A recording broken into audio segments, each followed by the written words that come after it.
unearthing secrets hidden for centuries. An astonishing revelation has emerged from the depths of an ancient African library.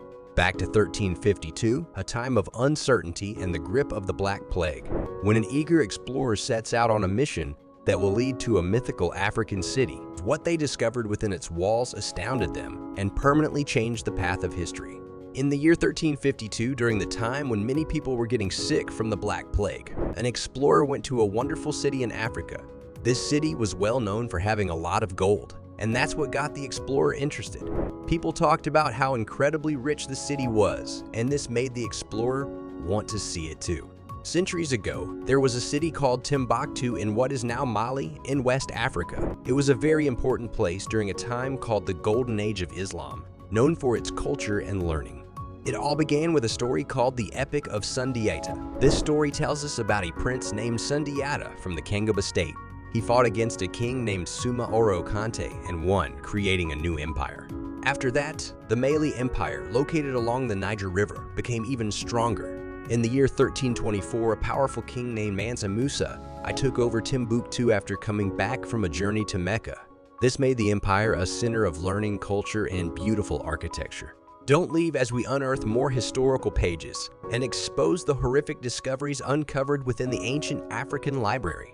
Also, keep watching until the end, because this story will keep you intrigued and make you want to know more. Timbuktu started as a trading place around the year 1100 AC. It was located where the Sahara Desert and Niger Delta met, which made the land fertile and good for farming. People from powerful West African kingdoms and the Tuaregs from the Sahara Desert came here to trade.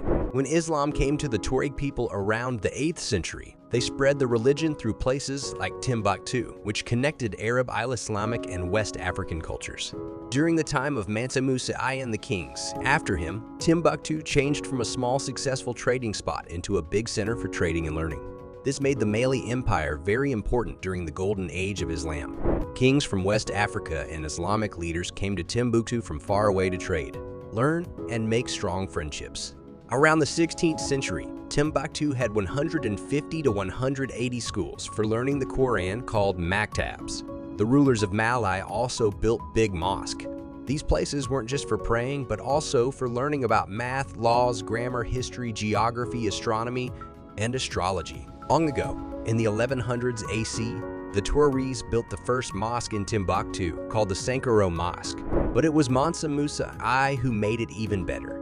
He asked important Islamic scholars called ulama to help make it more respected. He also built another mosque, the Dijingweber Mosque, with the help of a famous scholar named Abu Ishaq al-Sahili, who was paid 200 kilograms of gold for his work. Later in the 15th century, when Akil Akamawa became the ruler of Mali, he built the Sidi Yahya Mosque. These three places of learning, called madrasas, are still around today. They are now called Quranic Center University and are the oldest higher education place in sub-Saharan Africa. In Timbuktu, there were many mosques and schools, just like in other important Islamic cities like Cairo and Mecca. A librarian named Brent D. Singleton wrote that in Timbuktu, books and being able to read were really valuable and showed wealth, power, and blessings. People liked having books and showed them off to show how rich they were. The books in Timbuktu held a lot of knowledge about Mali. A scholar named Dr. Abdelkader Haidara takes care of more than 350,000 old manuscripts from that time.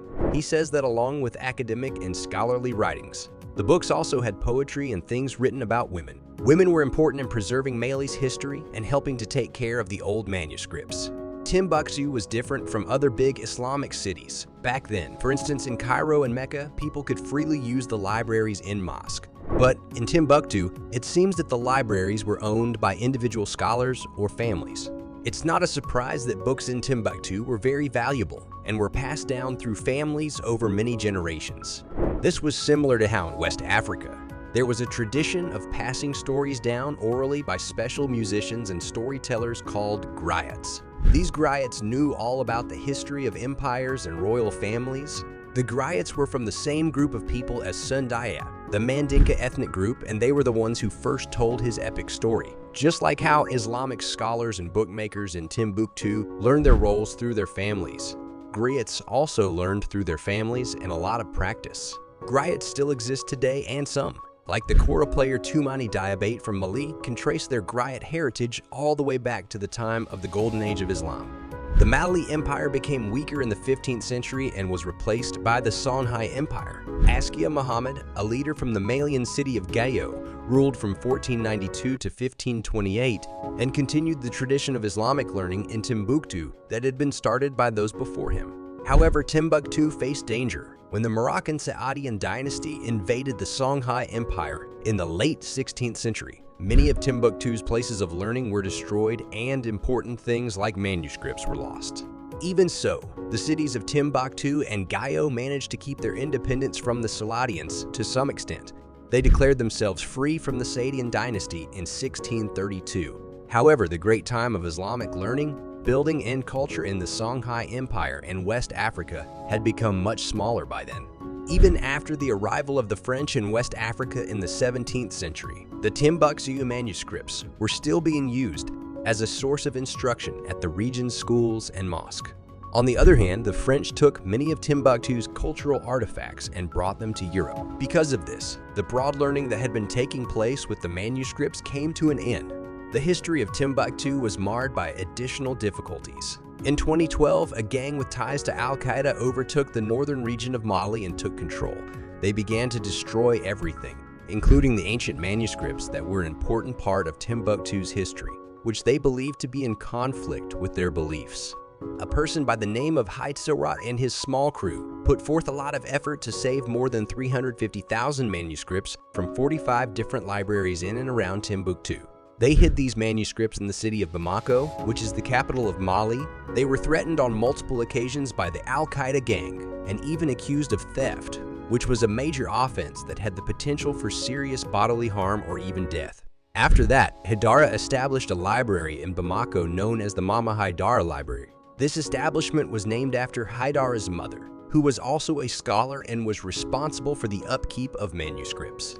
In the year 2022, Google Art Culture assembled these texts, which were being guarded by Haidara and his group, into an online collection. According to what Haidara has to say, Griots remember history from their minds, but the manuscripts are the clear history of Mali. The existence of these manuscripts serves as evidence that the Mali Empire and Timbuktu played a significant role in the development of Islamic scholarship in West Africa. The activity of Haidara, which is comparable to the manner in which Griots pass on stories, helps to keep Mali's past alive. Another thing that Haidara adds is, I don't even know everything that's in the manuscripts. Every day, he takes away something fresh from what they've taught him.